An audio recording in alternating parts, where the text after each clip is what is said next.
26 მაისი საქართველოს ეროვნული გმირის მერაბ კოსტავას დაბადების დღეა.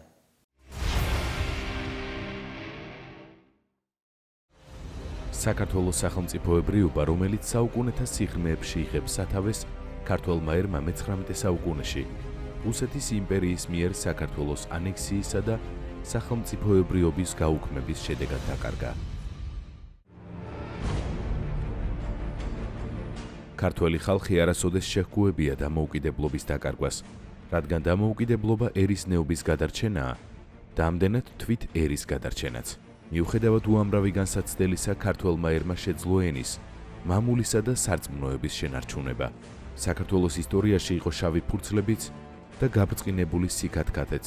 დავით აღმაშენებლის და ბაგრატ მესამის გენების მატარებელი და თავისუფლებას მოწყურებული ერი თავგანწირვით იბრძოდა დამოუკიდებლობისათვის. საკრალური დამთხვევა თუ ღვთისნება იყო, რომ 26 მაისს მერაბ კოსტავა მოევლინა საქართველოს. ზვიად გამსახურდია მას ძე ქარიშხლისა უწოდა, ქართველმა ხალხმა ერის სინდისი, ხოლო ისტორიაში სტიქიონების კუშტი მხედრის სახელი დაიმკვიდრა. მაშინ, როცა სხვები დინებას მიხვებოდნენ, მერაბი თავის ქრისტეს მიერ ძმასთან, ზვიად გამსახურდიასთან ერთად თავად ქმნიდა და აწრთობდა ახალ სტიქიას, ახალ თავისუფლების მოყვარე თაობას.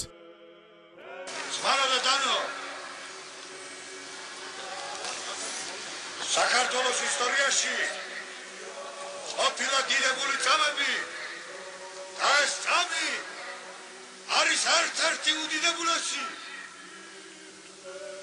როდესაც ამ 70 წლის მანძილზე ამ ტანჯვასა და ვაებაში ამ სისხლის ბრაში პირველად ასა შაქრული, ასა მთლიანი წარმოდგა ქართველი ერი ღვთის წინაშე.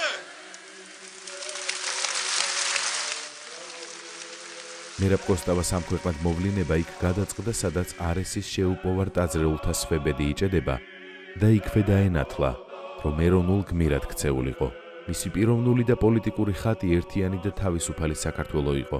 თამამად შეიძლება ითქვას, რომ სულით ხორცამდე 10 მცნების მიმდევარი და შემსრულებელი ქრისტიანი გახლდათ. მერაბ კოსტავა ტრაგიზმით ახსავსე პიროვნება მთელი ცხოვრება დევნას და შევიწროებას განიცდიდა. მაგრამ არც ციხის კედლებში გამოკეტილს და არც გადასახლებაში უმძიმეს პირობებში მყოფ სამშობლოზე არასოდეს უთქვამს უარი. დისიდენტობიდან მოყოლებული აფხაზეთისა და სამაჩაბლოს ტრაგედიების ჩათვლით საბედისწერო რეალობასთან შესახვედრად წარფშეუხრელად მიიწერდა. საქართველოში არასოდეს მოკვდება აფხაზეთში დაბრუნების იმედი. ქართველთა და აფხაზთა შორის საბედისწერო კონფლიქტის დროს სოხუმში ჩასულმა მერაბ კოსტავამ ასე დაუბარა არაკეთილ მოსურნეებს. ჩვენ მაინც ვიპოვით გზას აფხაზი ხალხის გულებისაკენ. დღევანდელი გადასახედიდან განსაკუთრებული დატვირთვა აქვს ამ ისტორიული მნიშვნელობის ფრაზას. ჯადოსნური დასტაქარი მისი უდიდებულესობა დრო და გონიერ ადამიანთა კეთილი ნება შეძლებს იმ გზების მონახვას, რომელიც ქართველთა და აფხაზთა თანაცხოვრებას მოახერხებს. და ეს ის საქართველო იქნება, რომელზეც მერაბი ოცნებობდა.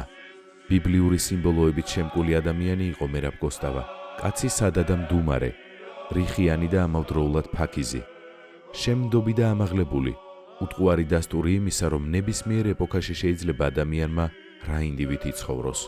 არაერთი ფილოსოფიური ნააზრევის ავტორი გახლდათ მერაბ კოსტავა, პოეტი და მთარგმნელი, კრიტიკოსი, პედაგოგი, უნიჭიერესი მუსიკოსი, რომელსაც როცა ძალიან უჭირდა, მუსიკა იყო მისი ფიქრებისა და განცდების მესაიდუმლე, მისი თავშესაფარი.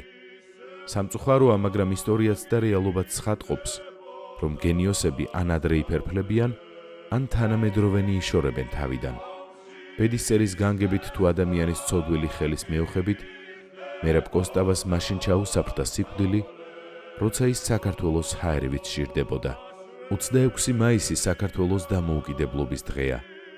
თაწმინდაზე დავანებული ნატანჯის უკვდავი შავლეგოს სული. თავის სულიერ ძმასთან, ზვიად გამსახურდიასთან ერთად საქართველოს გაბრწყინებაზე ლოცულობს.